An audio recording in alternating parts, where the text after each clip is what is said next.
A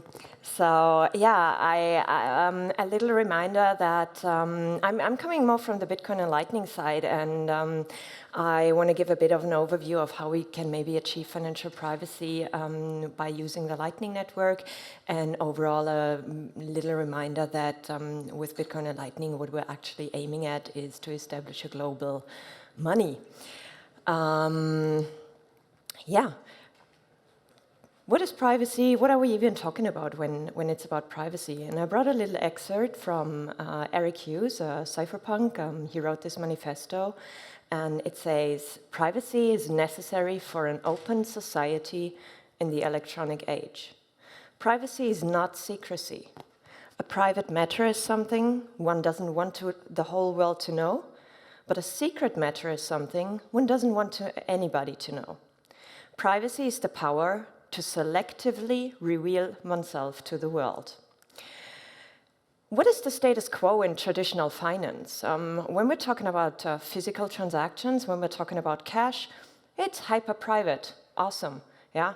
Only amounts above 10,000 euros I have to declare. Yeah? So very high privacy. But the question is, for how long are we going to have cash? Next 10, 15, 20 years? I don't know. When it's about when it's in the digital space, we have bank transactions, we have payment service providers, and there is no privacy against at least one third party. Your every activity online is being monitored.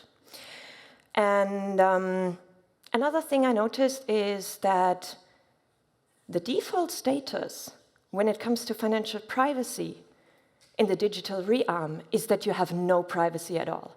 Whereas in other areas of life, the default status is that people respect my privacy. No one expects me to reveal certain information about me. So why is that in the financial realm the other way?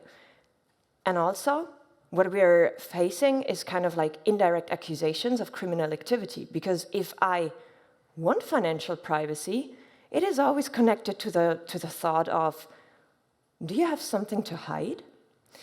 And what I also notice when we're talking about financial privacy is a certain imbalance. As private persons or even as businesses, our every online action is being monitored. Whereas, what about the banks? What about nation states? What about the financing of Elbphilharmonie? There is a certain imbalance. We might want to level that out a tiny little bit. So what is the status quo?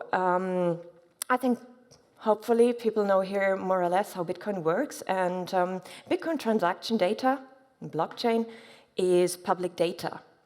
And what is often being confused is pseudonymity and anonymity. Bitcoin is pseudonymous, means like we have these addresses where we don't know whom they belong to, but all transaction data is public on the blockchain. So if we want to have financial privacy on the protocol layer of Bitcoin, we really